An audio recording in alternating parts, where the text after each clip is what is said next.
Any question?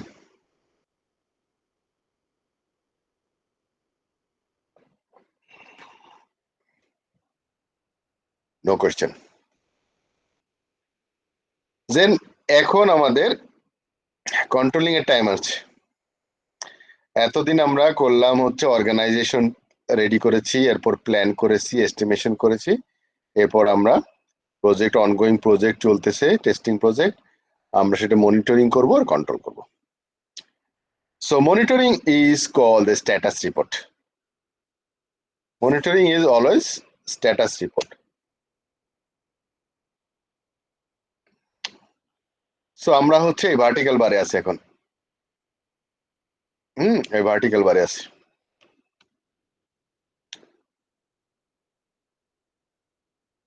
So test planning, monitoring and controlling. প্ল্যানিংটা কি আমরা অলরেডি পড়েছি। টেস্ট মনিটরিং কি? Control the test activities in order to detect deviation from the plan. তার মানে আমরা কি মনিটর করব? আমরা দেখব ডেভিয়েশন পাওয়া যায় কিনা। তার মানে আমার যে প্রজেক্ট প্ল্যান আছে সেই প্ল্যান অনুসারে আমার যে অবস্থা বর্তমান আছে সেটা কি কোনো ডেভিয়েশন পাওয়া যায় কিনা। আর টেস্ট কন্ট্রোলিং কি? কন্ট্রোলিং হচ্ছে কারেক্টিং অ্যাকশন। তার মানে কোনো ডেভিয়েশন যদি হয় তাহলে আমি কি করতে পারি ডেভিয়েশনটা মিটিগেট করার জন্য? সেটা হচ্ছে কারেক্টিং অ্যাকশন বলা হয়। So monitoring should be done based on the measurable consideration. তার মানে হাইপোথিসিস করা যাবে না, যাতে করে মেজার করতে পারি আমরা। যেমন এরর বেসড ম্যাট্রিক্স, মেজার যেহেতু ম্যাট্রিক্স লাগবে। এরর বেসড ম্যাট্রিক্স কি বলছে? Taken from incident management system. আমাদের এই চ্যাপ্টারে আছে ইনসিডেন্ট ম্যানেজমেন্ট সিস্টেম, যেখানে আসলে ডিফেক্ট করা হয়, রিপোর্ট করা হয়। সো আমরা এরর বেসড ম্যাট্রিক্স করতে পারি মনিটরিং এর জন্য। For example defect detection rate, তারপর defect found, fixed, retest result, এই ধরনের ম্যাট্রিক্স। হ্যাঁ, যে ডিফেক্ট রেট কেমন, কি পরিমাণ ডিফেক্ট পাওয়া যাচ্ছে, এটার উপরে আমরা ডিসিশন নিতে পারি। এগুলো হচ্ছে আমাদের মনিটরিং উইন্ডো এক একটা। আর একটা হচ্ছে কি test case based matrix. So test কেসের ডাটাবেস থাকবে, সেখান থেকে আমরা দেখবো যে কোন কোন টেস্ট কেস গুলা কি পরিমাণ রিকোয়ারমেন্টস কে কভার করে, কি পরিমাণ বিভিন্ন ধরনের কভারেজ যেগুলো আছে, যেমন ধরুন requirements, good bad ratio of the test cases, হ্যাঁ, তারপরে কোড কভারেজ, রিস্ক কভারেজ, এই সমস্ত বিষয়গুলা কে বলা হচ্ছে টেস্ট কেস বেসড টেস্টিং। এরপরে বলছে cost based matrix. Cost based ম্যাট্রিক্সটা কেমন? আমার প্রত্যেকটা প্রজেক্টেই কিছু এই আছে, কি বলে, কনস্ট্রেন্ট আছে। কনস্ট্রেন্ট কি? প্রজেক্টের কনস্ট্রেন্ট কয়টা?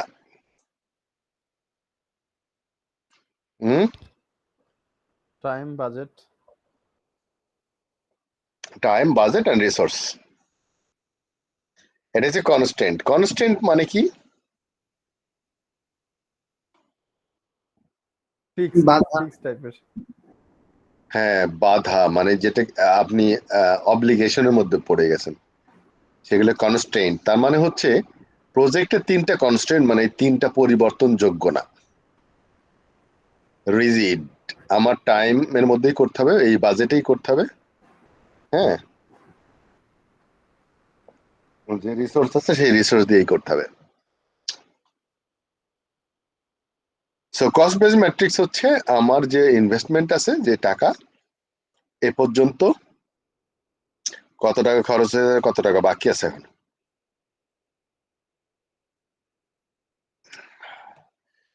বা কোন একটা টেস্ট ইভেন্ট করতে গেলে কেমন খরচ হয়। যেমন আমরা বলেছি রিভিউ হচ্ছে কত কস্ট যায়, কস্ট বেস ম্যাট্রিক্স। মনে আছে রিভিউয়ের ইনভেস্টমেন্ট কত? যদি এটা রিভিউ করি, হ্যাঁ শুরুর দিকে বেশি থাকে, পরে আস্তে আস্তে কমে যায়।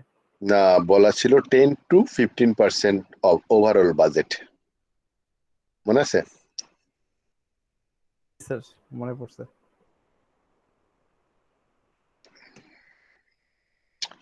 লুনা কি আছে নাকি? ইয়েস স্যার, ইয়াতে বলা হয়েছিল স্ট্যাটিক টেস্টিং। সো তার মানে কি, ওটা হচ্ছে আমার একটা matrix, bus that is cost base matrix.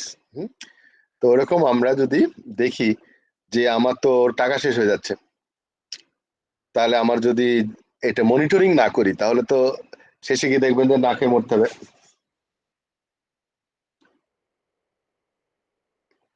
Project fail, আপনি বলবেন যে আমরা টাকা না দিলে প্রজেক্ট করতে পারবো না, আর ক্লায়েন্ট বলবে আমরা কেন তোমরা বলছিলা, করে দিতে হবে বাধ্যতামূলক। তো এই রেস্ট্রিকশন গুলা আমার কোনোভাবে অ্যাভয়েড করা যাবে না। The result measure are that the reported regularly. Result measures and are to be reported regularly. Regular বলতে কি বোঝাচ্ছে?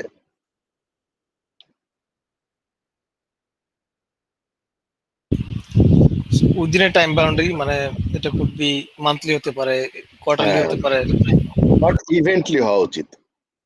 ইভেন্টলি, হ্যাঁ, মানে এভরিডে না হতে পারে, হ্যাঁ, উইকলি বা ফোর্টনাইটলি অর মান্থলি অর ইয়ারলি, এই ধরনের ইয়েগুলা।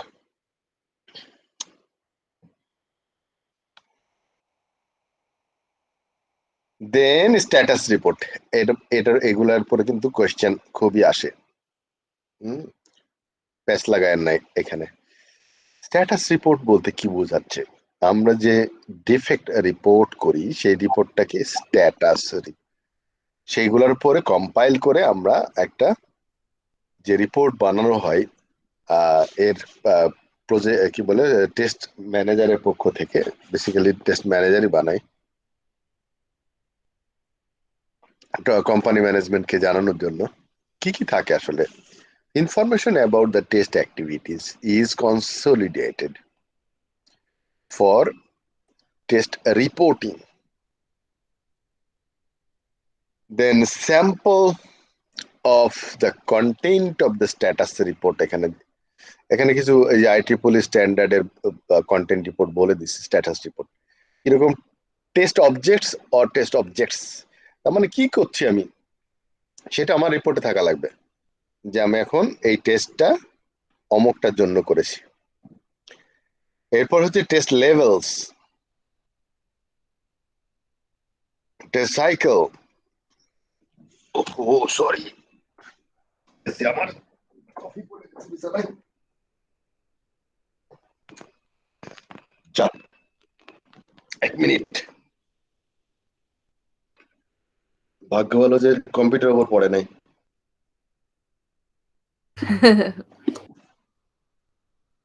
তাও হচ্ছে অফিসের ম্যাকবুক প্রোর উপর পড়েছে হালকা। কাজটা করলাম একটা।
পিঁপড়া দেখে ফেলবে আমার তো মনে হচ্ছে। কফি খেতে এসে আমাকে খেয়ে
সরি, একেবারে বিছানাটা আমার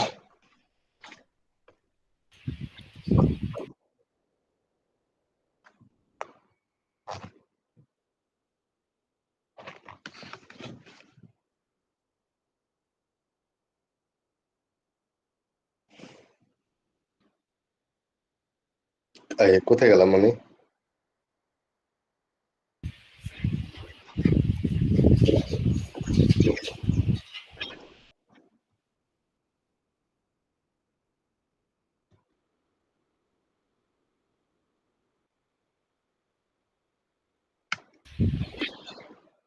এখানে ছিল না?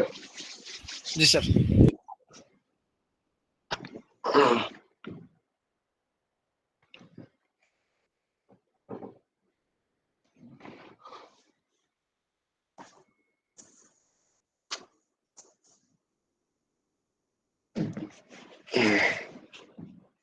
ওকে, দেন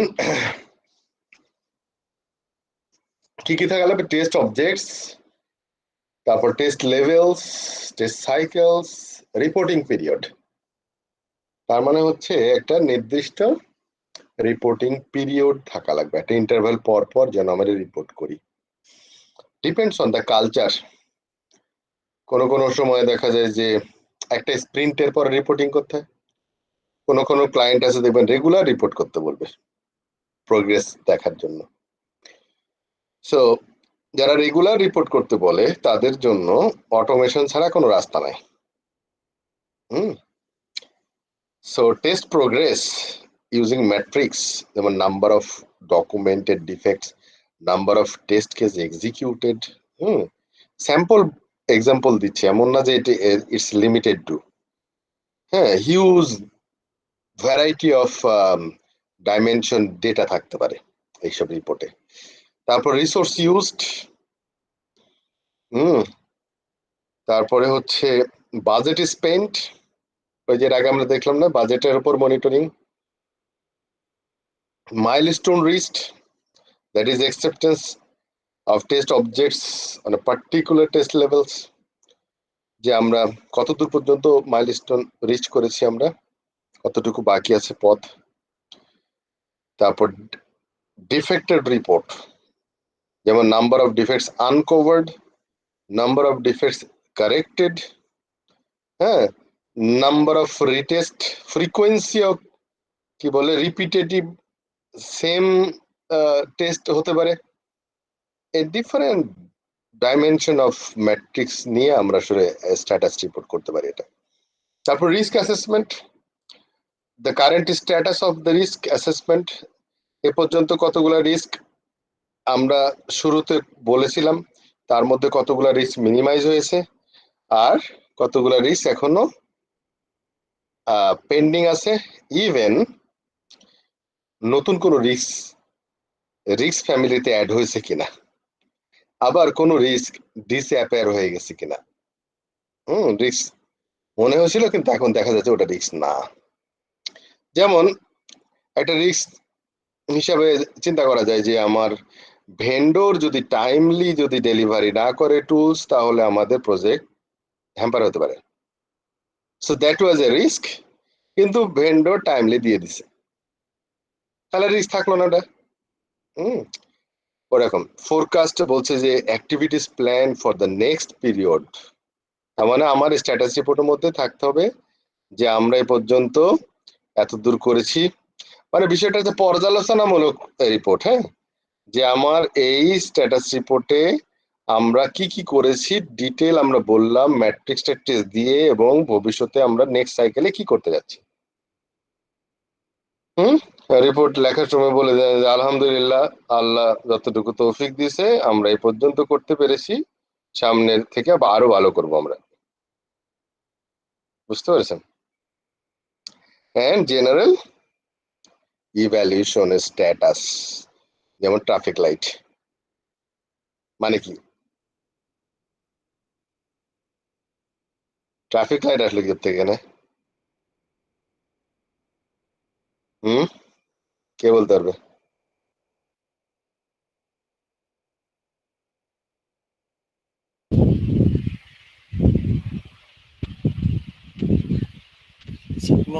অ্যালার্ট কিছু এরকম লাইট দিয়ে তো আসলে আমরা অ্যালার্ট দিই স্যার, যে গ্রিন মানে ঠিক আছে, অরেঞ্জ মানে বা লাল মানে তো খুব ভয়ঙ্কর অবস্থা। সেটাই ওইটার জন্য বলছে আসলে যে আমার যদি সিস্টেম থেকে ট্রাফিক লাইটের মতো যদি আস্তে আস্তে কমলা হচ্ছে, তার মানে ডেভিয়েশন হয়ে যাচ্ছে, আমার পেন্ডিং কাজ হয়ে যাচ্ছে, তো আমাকে যেন অ্যালার্ম দেয়। লাল হয়ে যাওয়া মানে হচ্ছে অলরেডি গেছি আমি, এখন কারেক্টিভ অ্যাকশন ছাড়া রাস্তা নাই। কমলা রং হলে আমি তো অ্যাওয়ারনেস বাড়াতে পারি, এই তোমাদের কিন্তু টাইম কমে যাচ্ছে তাড়াতাড়ি করো, আর অলরেডি ফেল, সেটা যে লাল হয়ে গেছে। সবুজ মানে ওকে স্মুথলি চলতেছে সব, টাইপ অফ। সো স্ট্যাটাস রিপোর্টের ফ্রিকোয়েন্সি কত হতে পারে, সেটা বলছে যে at the beginning of the project, in the preparation phase, reporting cycle are longer, যেমন মান্থলি হতে পারে, এভরি 2 উইকস হতে পারে। ক্রিটিক্যাল ফেজে এসে সাধারণত উইকলি বা ডেইলি হতে পারে শেষের দিকে। So test closure report at the end of the project, test closure হচ্ছে সবসময় এন্ড অফ দ্য প্রজেক্ট, যেটা ফাইনাল ক্লোজার, তখন স্ট্যাটাস রিপোর্ট দেওয়া লাগে। কারণ ফ্রিকোয়েন্সি কি, আমরা কতদিন পর পরে নর্মালি রিপোর্ট দিই। সো নর্মালি সাধারণত অ্যাজাইলের লোকজন মনে হয় 3 উইকস নেয়, তাই না? অ্যাজাইলের লোকজন হচ্ছে 21 দিনে তাদের একটা স্প্রিন্ট ধরা হয় সাধারণত। সবাই না, কেউ আবার 2 সপ্তাহ নিয়েও করতে পারে। তো এটা হচ্ছে নর্মাল ফ্রিকোয়েন্সি, যে আমার স্ট্যাটাস রিপোর্ট কতদিন পর করা লাগবে। আর ক্রিটিক্যাল সিচুয়েশনে গেলে ইভেন ডেইলিও করা লাগতে পারে। আচ্ছা, so evaluation of test reporting, যেমন is progress made appropriate, is test execution effective and efficient, আর activities in line with the test goals, are the test goals being reached? So এই ধরনের কোয়েশ্চেন গুলা answer আপনাকে দিতে হবে আসলে। হ্যাঁ, এই কোয়েশ্চেন গুলা হচ্ছে আপনাদের সুপিরিয়রদের টাইপের কোয়েশ্চেন, ওরা এক্সপেক্ট করে এই অ্যান্সার গুলা যেন পাই আমাদের রিপোর্টে। আমরা যাকে রিপোর্ট দিচ্ছি তার দৃষ্টি হচ্ছে এরকম সে আসলে এই ধরনের কোয়েশ্চেনের অ্যান্সার পেতে ভালোবাসে। How high the level of confidence in the software based on current test progress. যত টেস্ট হয়েছে কতটুকু কনফিডেন্স পাওয়া যায় যে না সিস্টেম চলবে অ্যাটলিস্ট। সো এই জিনিসের অ্যান্সার যদি আপনার স্ট্যাটাস রিপোর্ট থাকে, that is a good status report. Then controlling, আমরা এতক্ষণ আমরা মনিটরিং করলাম। সো মনিটরিং এর যতগুলো রাস্তা আছে আমরা সেটা দেখলাম। কি কি যেন মনিটরিং আমরা করলাম, কিভাবে? নীলা, ভ্যাকসিন কিভাবে মনিটরিং করলাম?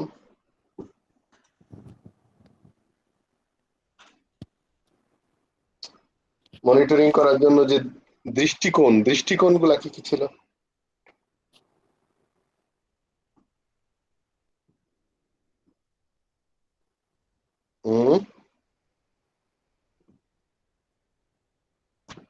মনোযোগী নাই, দৃষ্টিকোণ কোথায় পাবে, তাই না? না sir,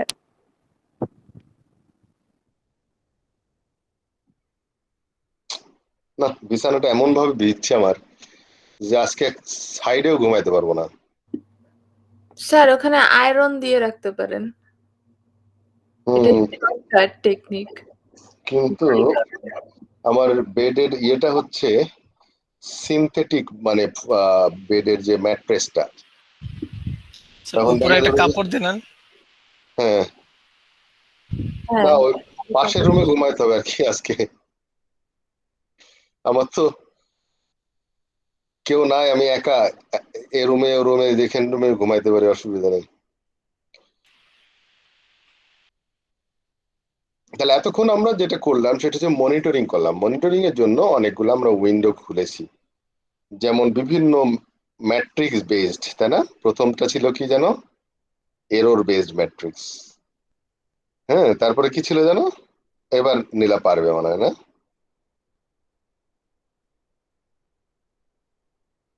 test case based matrix, তাই না? জি স্যার। এই যে জি স্যার, এখন লাইন আসতেছে আস্তে আস্তে। তারপরে জাপানি ঘুমাই গেছে মনে হয়। না কস্ট স্যার, ম্যাট্রিক্স স্যার।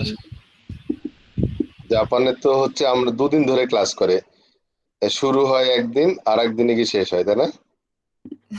জি স্যার। তারপর ছিল কস্ট বেসড ম্যাট্রিক্স। এগুলো আমাদের এক একটা দৃষ্টিকোণ। হুম, এগুলো আসলে বোঝা ব্যাপার। আমরা যখন মানে একটা টপিক শেষ করি, অ্যাটলিস্ট যেন আমরা একটু সামারাইজ করতে পারি, তাহলে আমাদের মনে থাকবে। তারপর আমরা পড়লাম যে এই মনিটরিং করে আমরা যে কি দেব, মনিটরিং করে উদ্দেশ্য কি আমাদের, কেন মনিটরিং করি? স্যার স্ট্যাটাস রিপোর্ট দেওয়ার জন্য। রিপোর্ট দেওয়ার জন্যই মনিটরিং করি, আর কিছু না।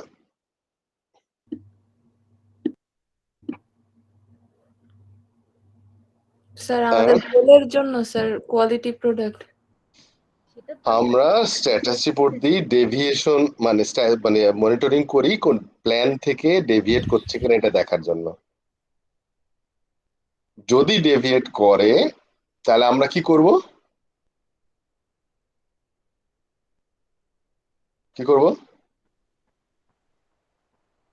কন্ট্রোল করব, প্ল্যানে চেঞ্জ আনবো।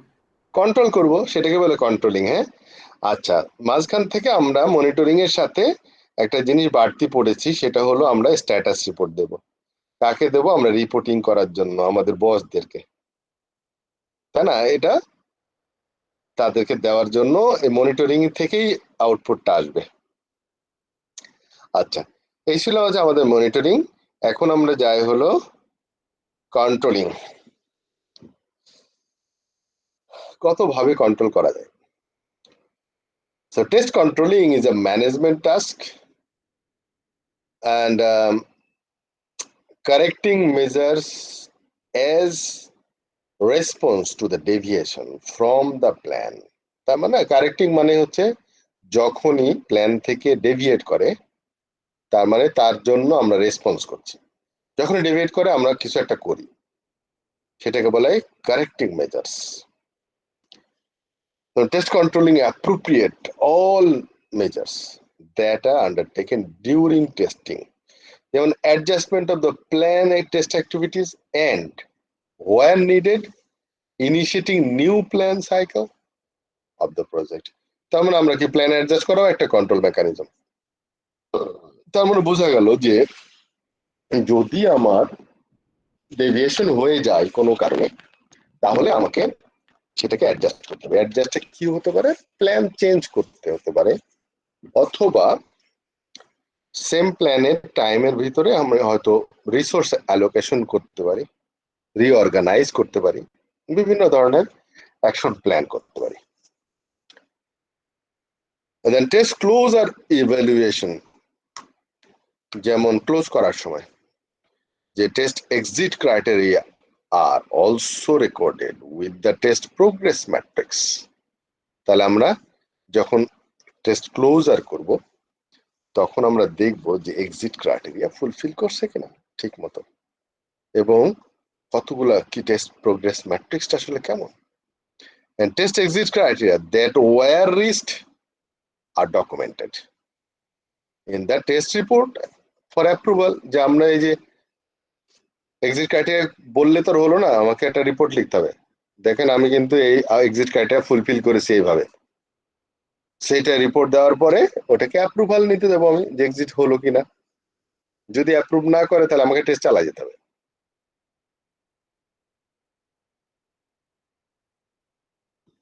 কারেক্টিং মেজার্স এর অনেকগুলা ধাপ আছে, যেমন প্রথম ছিল যে প্রোভাইডিং দ্য মোর রিসোর্স একটা, কিন্তু প্রজেক্ট ম্যানেজমেন্টের কনসেপ্ট থেকে মোর রিসোর্স মানে মোর কস্ট, আর মোর কস্ট দিতে দেয় না তাহলে লস হয়ে যাবে আমাদের, business loss. So more human resource হতে পারে নিয়োগ, হতে পারে ওভারটাইম করানো, হ্যাঁ। তারপরে বলছে more budget, get external specialist or consultant নিয়ে আসার জন্য বাজেট লাগবে। টুল ডেপ্লয়মেন্ট করতে পারি আমরা অটোমেশন করার জন্য, এগুলোর জন্য টাকা লাগবে। Then reduce the work effort, তাহলে যদি আমি কোনো কারণে রিসোর্স না দিতে পারি মোর, কারণ রিসোর্স দিতে হলে পয়সা লাগবে, তাহলে আমরা কি করতে পারি, এফোর্ট কম রিডিউস করে দিতে পারি। যেমন leave out variant of test case, আমি কিছু টেস্ট কেস বাদ দিয়ে দিতে পারি, এক্সিকিউট করবো না, সিলি টেস্ট গুলা করবো না, কসমেটিক টেস্ট যেগুলো আছে কসমেটিক টাচ সেগুলো করলাম না। দেন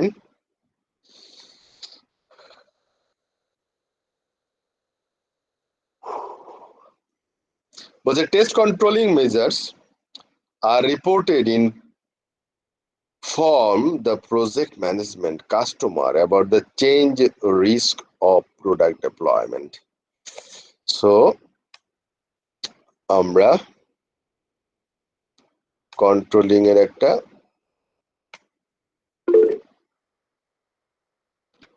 ড্রপিং নাও কেন আমরা যেমন সাম ওকে,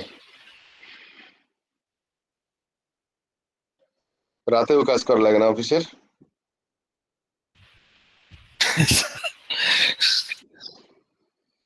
এই দিক থেকে মালয়েশিয়া ভালো ছিলাম, দেশে গিয়ে যে কি হবে আল্লাহ জানে। আপনারা কি জানেন আজকে আফগানিস্তান তালেবানরা দখল করে ফেলেছে সব, স্যার কাবুলে ঢুকছে স্যার আজকে। টুকু অলরেডি ফ্ল্যাগ টাঙানো হয়ে গেছে। এই আজকে সন্ধ্যার সময়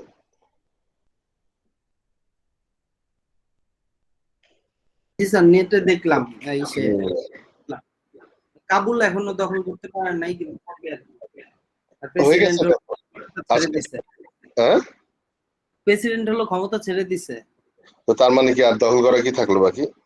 ওই তো ওইখানে আর কি কাবুলটা হলো দখল করবে, কিন্তু কাবুলে ওই যে আছে আমেরিকান কিছু আছে, আমেরিকান এম্বাসি আছে আমেরিকার এমবেসি তো দখল করবে কেন? দখল না কি ওই ওরা আর কি আগে চলে যাবে ওইখান থেকে তারপর ওটা হচ্ছে কাবুল না, বলেন যে এয়ারপোর্ট রেখে দিয়েছে আলাদা করে চলে যাওয়ার জন্য। কিন্তু যখন প্রেসিডেন্টের বিল্ডিং দখল করে নেয় তাহলে তো দেশ দখল করা হয়ে যায়। স্যার দেশ তো ওদেরই ছিল, তালেবানদেরই তো ছিল।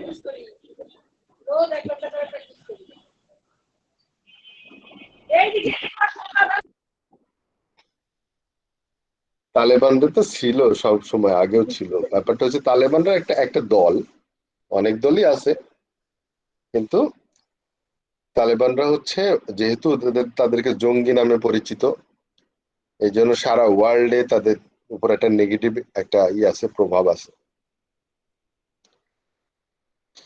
কিন্তু যুগে যুগে দেখা গেছে পরাশক্তিরা ধরাশায়ী হয়ে যাচ্ছে আফগানিস্তানে, আমেরিকাও পারলো না। এনিওয়ে, আমরা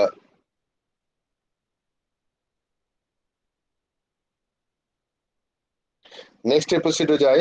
নেক্সট এপিসোডে যাওয়ার আগে আমি একটা ব্রেক দিব।